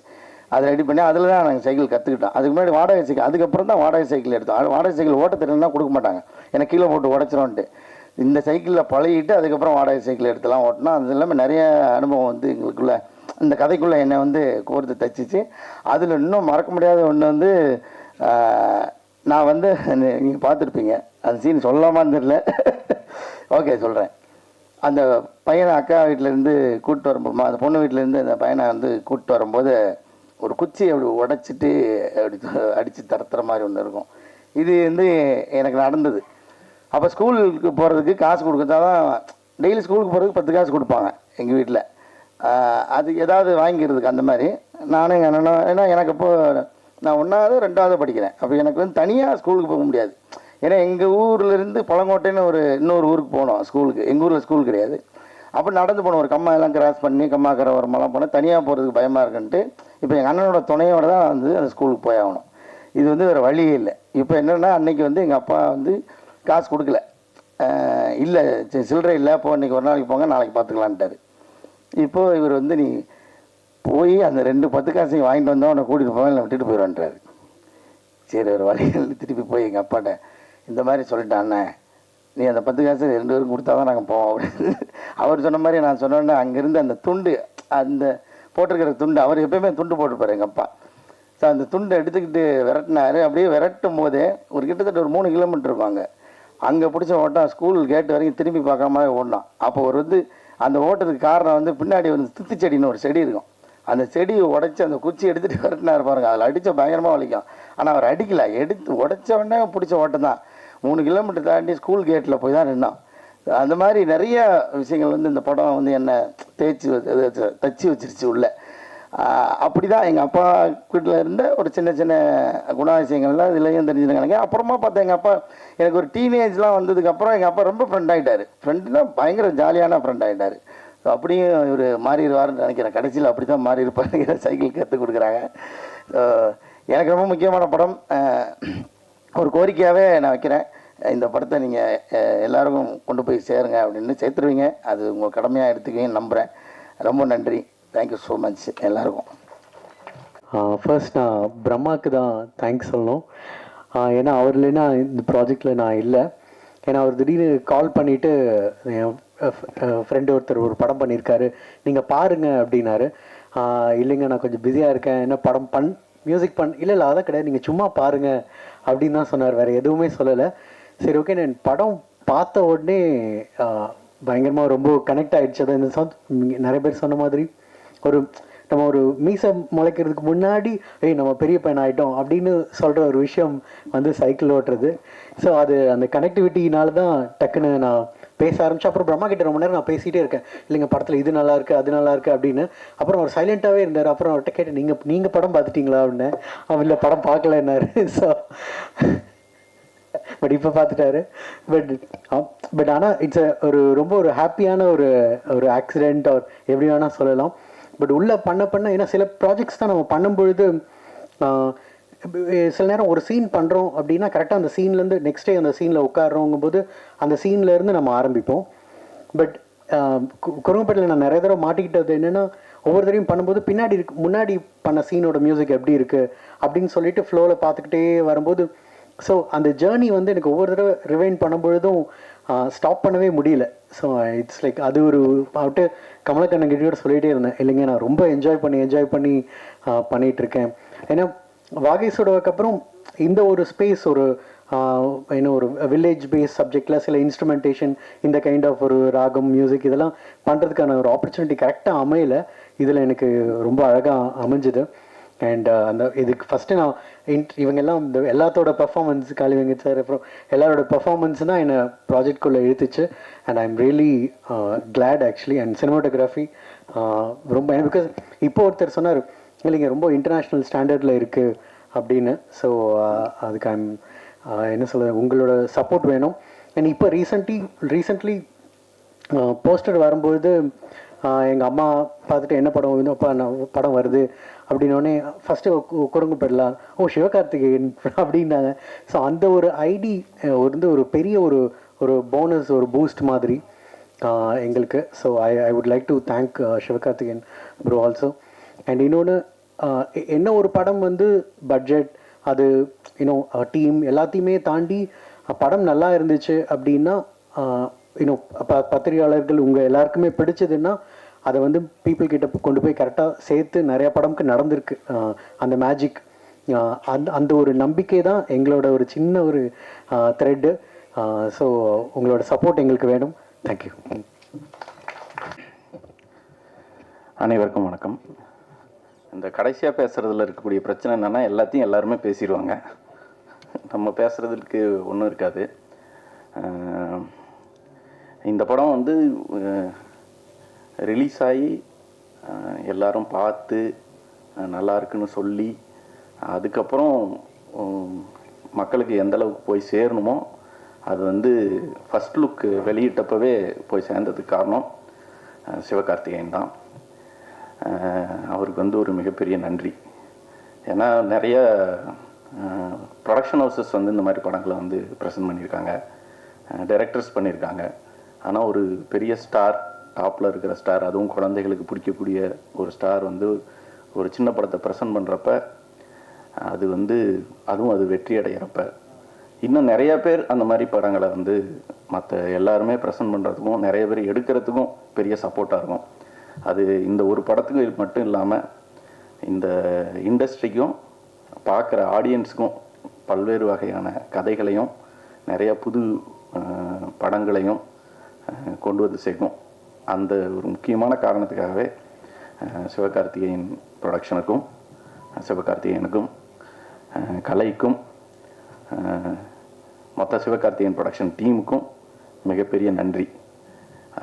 அவங்க இல்லைன்னா இந்த படம் இந்த இடத்துக்கு வந்து சேர்ந்துருக்காது முதல்ல. அதனால் அது ஒரு முக்கியமான விஷயம். மிகப்பெரிய நன்றி. நீங்கள் எல்லாம் படம் பார்த்துட்டீங்க, அதனால் படத்துக்குள்ள விஷயங்கள் வந்து பெருசாக எனக்கு பேசுகிறதுக்கு ஒன்றும் இல்லைன்னு நினைக்கிறேன். ஏன்னா அதுக்கு முன்னாடி நிறையா பேசுவோம், நான் இப்படி எடுத்திருக்கோம் அப்படி எடுத்திருக்கோம் எல்லாமே. நாங்கள் ஒரு படம் எடுத்திருக்கோம், அது உங்களுக்கு பிடிக்கும்னு நினைக்கிறேன். இந்த படம் இங்கே இந்த இடத்துக்கு வந்து சேர்ந்ததுக்கு வந்து இந்த படத்தோட டெக்னீஷியன்ஸ் எல்லோருக்கும் மிகப்பெரிய பங்கு இருக்குது.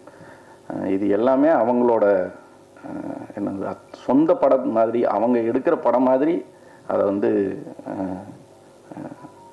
நினச்சி செயல்பட்டாங்க எல்லாருமே. அந்த பெரிய சப்போர்ட் அது வந்து நடிக்கிற பசங்களாக இருந்தாலும், அது கலைத்தாய் அறக்கட்டளையாக இருந்தாலும், இப்போ கடைசியாக இப்போ வந்து இங்கே நிற்கிற வரைக்குமே நான் கூட ஒரு இடத்துல வந்து சரி ஓகே இதை விட்டுறலாம் அப்படின்னு சொன்னாலும் அவங்க விடவே மாட்டாங்க. அவங்களோட வேலையில் வந்து இது இந்த படம் இப்படி இருக்கக்கூடாது, நீங்கள் சொன்னது இது இல்லை, இதை நம்ம இப்படி செய்யணும் இப்படி செய்யணும்னு கடைசி வரைக்கும் இழுத்து பிடிச்சிப்பாங்க. ஏன்னா நான் கொஞ்சம் லெத்தார்ஜிக்கான ஆள் பொதுவாகவே. ஒரு மினிமலாக ஓகே இது ஓகேண்ணா இது இது போதும் போதும் அப்படின்ற தன்மை இருக்கும். ஆனால் அந்த அந்த போதுங்கிற இடத்துல என்னை வந்து ஒரு டெக்னீஷியன் கூட விடலை. அது வந்து எல்லாருக்கும் பங்கு இருக்குது. அது வந்து அதனால் வந்து தனிப்பட்ட முறையில் யாரும் ஒருத்தர் இவங்கன்னு சொல்கிற தன்மை இல்லை. அது வந்து எல்லாத்துக்கும் அந்த பங்கு இருக்குது. அது என்னோட தனிப்பட்ட பங்கோ இல்லை, இது ஒரு கமலக்கண்ணன்ற ஒரு ஆளுக்கான விஷயம் இல்லை. இது வந்து குரங்குப்படல் டீமோட விஷயம்.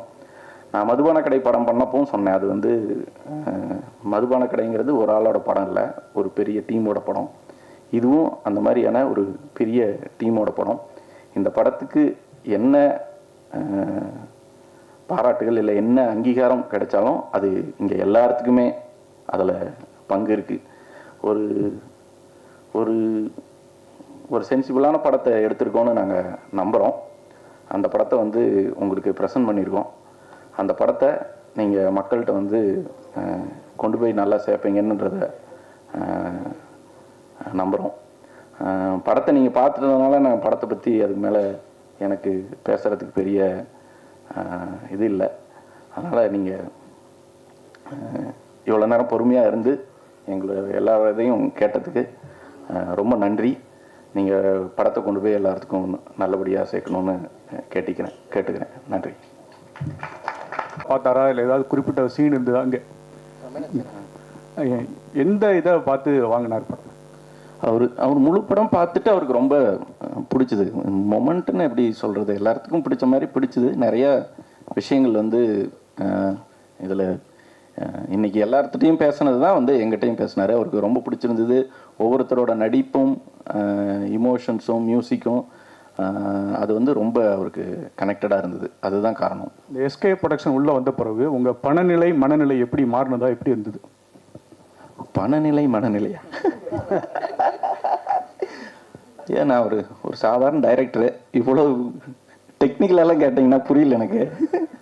மனநிலையாக சந்தோஷமாக இருக்குதுங்க. ஒரு படத்தை எடுக்கிறோம், அந்த படம் வந்து பரவலாக போய் எல்லாத்துக்கும் பார்த்துருவாங்க. ஏன்னா பெரிய சிக்கல் என்னென்னா, இப்போ மதுபான கடையில் என்னோட அனுபவம், படம் நல்லா இருக்குது ஆனால் எங்கே போய் பார்க்குறதுன்னு தெரியலன்னு கேட்டுருந்தாங்க. இந்த படத்தை பார்த்துருவாங்க, அப்புறம் நல்லா இருக்குது நல்லா இல்லைங்கிறது அவங்க சொல்லலாம். பார்க்காமையே யார் பாராட்டினாலும் அது வருத்தமாக தான் இருக்குது, திட்டினாலும் வருத்தமாக தான் இருக்குது. அதனால் இந்த தடவை எல்லாரும் பார்த்துருவாங்க.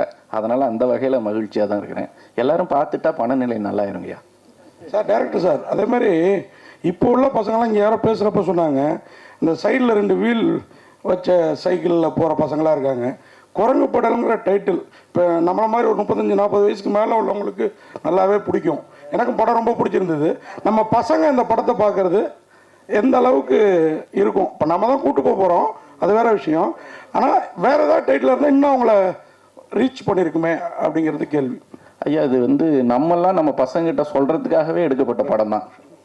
நான் எப்படி சைக்கிள் ஓட்டினேன்னு இப்போ நமக்கு என்னென்னா, நம்ம பசங்களுக்கு எது சொன்னாலும் அவங்களுக்கு புரியவே மாட்டேங்குது. அது வந்து நான் இந்த ப்ரொடக்ஷன்லேயே ஷூட்டிங்லேயே பார்த்தேன். இப்போ படத்துலேயே ரொம்ப கஷ்டமாக இருந்த விஷயம் வந்து எல்லாம் கேட்பாங்க, எவ்வளோ கஷ்டப்பட்டீங்கன்னு. இந்த 5 பேருக்கு அந்த காலகட்டத்தை புரிய வைக்கிறது தான் எனக்கு ரொம்ப கஷ்டமாக இருந்தது. அதுக்கு நான் ஒரு டூல் கிரியேட் பண்ணி கொடுத்துருக்கேன். இப்போ நீங்கள் வந்து நாங்கள்லாம் எப்படி வாழ்ந்தோம் தெரியுமா, நாங்கள் எப்படி கஷ்டப்பட்டோம் தெரியுமான்னு சும்மா வாயில் சொல்லாமல் இந்த படத்தை காமிச்சிங்கன்னு வச்சுங்க, ஓஹோ நல்ல வேலை அந்த வருஷம் அப்போல்லாம் நம்ம இல்லை அப்படின்னு அவங்க நினச்சிப்பாங்க. நம்மளை வந்து சந்தோஷமாக பார்ப்பாங்க, பரவாயில்ல இதெல்லாம் தாண்டி வந்து நம்மளை இவ்வளோ நல்லா வச்சுருக்கிறாங்கன்றது. கண்டிப்பாக. அதே மாதிரி நம்ம ராசி அழகப்பன் அவர் வந்து 2-3 படங்கள் டைரக்ட் பண்ணியிருக்காரு. அதை விட இந்த கதை, இந்த படம் வெற்றி பெற்றிருக்குது. என்ன கேட்டால் நான் சொல்லுவேன், அவர்கிட்டயே சொல்லிட்டாத. ஆனால் அவர் மேடையில் பேசுகிறப்போ, என் பையன் இப்போ நியூயார்க்கில் இருக்கான், ஆனால் நான் இன்னமும் வறுமையில் இருக்கேன் அப்படின்னாரு. இப்போ சிவகார்த்திகேயன் படத்துக்குள்ளார வந்திருக்கிறாரு, 5000 அப்போவே ஆனந்த விடனில் வாங்கினதா சொன்னார். நீங்கள் இன்னும் சன்மானங்கள் இதெல்லாம் என்ன? ஏன்னா சிவகார்த்திகேயன் வேறு இப்போ வந்திருக்கிறாரு இல்லையா? ஐயா, அவர் சைக்கிள் வாங்கி கொடுக்குறப்போ வறுமையில் இருந்தாருங்க, இப்போவும் வறுமையில் வறுமைன்னு சொன்னார். அவர் அமெரிக்காவில் பையனை வச்சுட்டு அவர் எங்கே வறுமையில் எடுத்து கொடுக்குறேன். ஓகே சார்,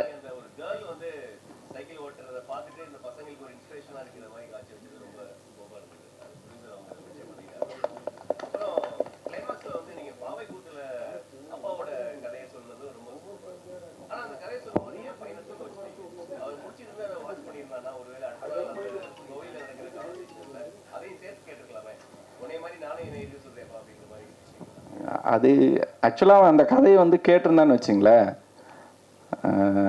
செகண்ட் ஹாஃப் இருக்கு இல்லைங்களா, அந்த கதை அங்கேயே முடிஞ்சிருக்கும். அதுக்கப்புறம் ஒரு ட்ராவல் இருக்குல்ல, அந்த இதுக்கு வந்து அவன் தெரியாமல் இருக்கிறது தான் கரெக்டாக இருந்தது. அதனால தான்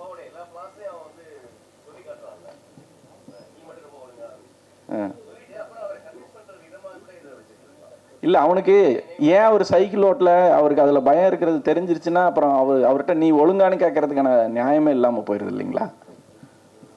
டைரக்ட் சார், இல்லை நம்ம வந்து நம்ம அப்பாவை பற்றி எல்லாம் எப்போ நம்ம புரிஞ்சுக்கிறோன்னா நம்ம அப்பா ஆகிறப்ப தான். ஸோ வந்து அதனால தான் கிளைமேக்ஸில் வந்து பையன் தூங்கிட்டு இருக்கிறப்ப அவர் சைக்கிள் வாங்கிட்டு இருக்காரு. அவன் கனவுல நினச்சிட்டு இருக்கிறான் சைக்கிளை, பொம்மை சைக்கிள் வச்சுக்கிட்டு, அவர் நிஜத்தில் வாங்கிட்டுறாரு. இதுதான் எல்லா அப்பாவும் பசங்களுக்கு செய்கிறாங்க. அதனால தான் அந்த ட்ராவல் அப்படி வந்துருக்குது ஸ்கிரிப்டில். அப்படி தான் நான் கன்சீவ் பண்ணிக்கிட்டேன் படத்தை. டைரக்ட் சார், இங்கே சார் படம் வந்து யதார்த்தமாக இன்னைக்கு காலகட்டங்களில் எல்லாருமே பசங்க பார்க்கக்கூடிய படமாக எடுத்திருக்கீங்க. பட் ஆனால் இது மக்கள்கிட்ட எப்படி கொண்டு போய் ரீச் பண்ண போகிறீங்க? ஏன்னா இதே மே 3 அரண்மனை 4ம் ரிலீஸ் ஆக போகுது. ஸோ அதுக்கும் அதிகமான மக்கள் அதில் வந்து நட்சத்திர பட்டாளங்களாக உள்ளே வரதுனால நீங்கள் எப்படி இதை கொண்டு போய் மக்கள்கிட்ட சேர்க்க போகிறீங்க? எப்படி உள்ளே வருவாங்க? ஏன்னா இன்றைக்கி படம் பார்க்கறதுக்கு ஒரு விஜய், அஜித் அந்த மாதிரி இருந்தால் தான் உள்ளே வருவோம் அப்படின்ற இதுதான் சுச்சுவேஷன் தான் போயிட்டுருக்கு. ஏன்னா ரீரிலீஸ் படங்கள் தான் இன்றைக்கி ஓடிட்டுருக்கு தெரியும். இதை எப்படி நீங்கள் ரீச் பண்ணலாம்? ஐயா, மஞ்சுமோல் பாய்ஸில் யாருங்க நடித்தாங்க? பிரேமலூர் நமக்கு யார் தெரியும்? காந்தாரா வந்தப்போ நமக்கு யாரை தெரியும்? அரண்மனை 4 வெற்றி பெற வாழ்த்துக்கள்ங்க. பெரிய மரங்கள் இருக்கிற இடத்துல சிறு செடிகளும் சின்ன சின்ன பூச்செடிகளும் இருக்க தான் செய்யும். நான் வந்து அந்த மாதிரி பூச்செடி மாதிரி வந்திருக்கோம். கண்டிப்பாக நீங்கள்லாம் இருக்கிற நம்பிக்கையில் தான் வந்திருக்கிறோம். கரெக்டாக சொல்லணும்னா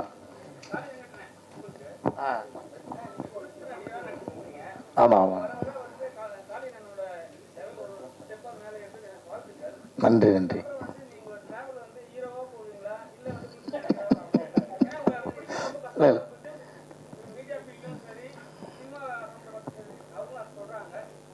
பிடிக்கிறது கஷ்டமானலாம் இல்லை. எனக்கு ஷூட்டிங் இல்லாத டைமில் மீடியா சந்திச்சிட யாரும் இன்டர்வியூ கொடுத்துட்டு தான் இருக்கேன். இல்லை இல்லை நான் அதனால தான் என்ன போன வாரம் சொல்லியருக்கு இன்டர்வியூ கொடுத்தீங்களே நீங்கள்? இல்லை அதான் ஐயா கிட்ட சொல்லிட்டு நான் அந்த ப்ரெஸ் மீட்டுக்கு கண்டிப்பாக நான் வர்றேன், ரொம்ப நாள் ஆச்சு எல்லோரும் மீட் பண்ணிட்டு நான் வரேன்னு சொல்லிட்டு தான் வந்தேன். ஹீரோ இப்போ நீங்கள் பார்த்தீங்கல்ல, இதில் என்ன ஹீரோ மாதிரியா தெரியுது என்ன பார்த்தா? ஐயோ அப்படிலாம் இல்லை.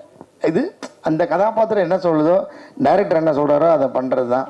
அந்த அந்த கதாபாத்திரோட அந்த அந்த நீளம் அளவு இருக்கு இல்லையா, அது ஒருவேளை பெருசாக இருக்கலாம், அவ்வளோதான். மற்றபடி எனக்கு அந்த ஸ்டார் அப்படின்ற நம்பிக்கை எனக்கு இல்லை. ரொம்ப நன்றி. Last question. பிரம்மா சார், நீங்கள் தமிழ் சினிமாவில் குழந்தைகளுக்கான படமே வரதில்லை, நம்ம வேறு மாதிரி எடுக்கும் அப்படிங்காங்க. நம்ம தமிழில் வந்து ரொம்ப கொண்டாடுற படம் வந்து அஞ்சலி. அது உங்கள் பார்வையில் குழந்தைகளுக்கான படமா இல்லையா? இல்லையே சார். என்ன காரணம் சொல்லு? அது குழந்தைங்களுக்கான படம்னு சொல்ல முடியாது. குழந்தைங்களை பற்றின படம், குழந்தைங்களை பற்றின படம். நம்ம அடல்ட்ஸாகவும் நிறைய பேர் என்ஜாய் பண்ணாங்க. அதில் என்னென்னா நிறைய குழந்தைகள் இருந்தாங்க. அந்த குழந்தைங்களோட குழந்தைங்களா பார்த்து என்ஜாய் பண்ணுறதுக்கு நிறைய குழந்தைங்களும் நம்ம இருந்தோம் அப்போ அந்த டைமில். அப்போ போய் பார்த்தோம். ஆனால் குழந்தைகள் பார்த்து என்ஜாய் பண்ணுறதுக்கான படங்கள் ஏகப்பட்ட படங்கள் இருக்குது. அதாவது தமிழில் இல்லாத மற்ற மொழிகளில் இப்போ நீங்கள் அனிமேஷன் மூவிஸாக மட்டும் இல்லாமல் ரியல் கேரக்டர்ஸை வச்சு நடிக்கக்கூடிய படங்கள்லாம் ரொம்ப நிறைய நல்ல நல்ல படங்கள் இருக்குது. லிட்டில் மிஸ் சன்ஷைன் ஒரு ஃபில்ம் இருக்குது. அதாவது நீ எதுவாக இருந்தாலும் சரி, உன்னுடைய தகுதி என்னவாக இருந்தாலும் சரி, பார்ட்டிசிபேஷன் முக்கியன்றதை பற்றின ஒரு படம் அது. ஸோ இது மாதிரி நிறைய படங்கள் மற்ற மொழிகளில் நிறைய வந்துக்கிட்டு இருக்கு, நம்ம மொழிகளையும் வரணும் அப்படிங்கிறத நோக்கம்.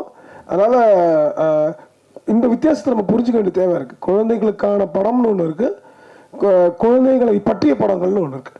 அதனால நம்ம குழந்தைகளுக்கான படங்கள் நம்ம நிறைய கொடுக்குது. இன்னும் சொல்ல போனால் அது ஒரு தேவையாக இருக்கிறது மட்டும் இல்லை, கமர்ஷியலாக அதுக்கான ஒரு பெரிய பொட்டன்ஷியலும் இருக்குது. அது நம்ம எல்லாருமே புரிஞ்சுக்கிட்டு இருக்கு. ஏன்னா குழந்தைங்க அவ்வளோ பெரிய மார்க்கெட் இந்த ப்ராடக்ட்டுங்க இல்லை, எல்லா ப்ராடக்ட்டுக்கும்.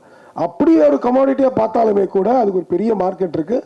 அந்த வகையிலேயே நம்ம நிறைய குழந்தைகளுக்கான படங்கள் பண்ணணும் அப்படிங்கிறது என்னுடைய தாழ்மையான கருத்து. ரொம்ப நன்றி. டைரக்டர் சார், அது கொங்கு தமிழ் இந்த படத்துக்கு, ஏன்னா ராசியழப்பன் கதையில் கொங்கு தமிழாக எனக்கு தெரியல, ஏன் தேர்ந்தெடுத்தீங்க? ரொம்ப நல்லா இருந்தது.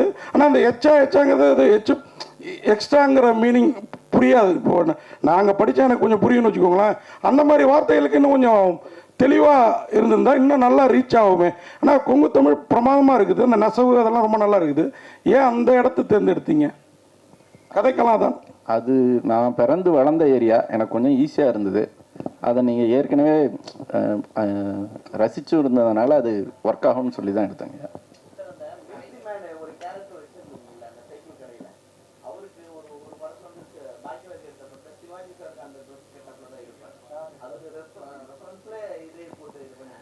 இல்லை, பொதுவாகவே நான் அது ஒரு ரெஃபரன்ஸ் மட்டும் இல்லை, பாக்யராஜ் சார் படத்தில் வந்ததே ரெஃபரன்ஸ் தான்.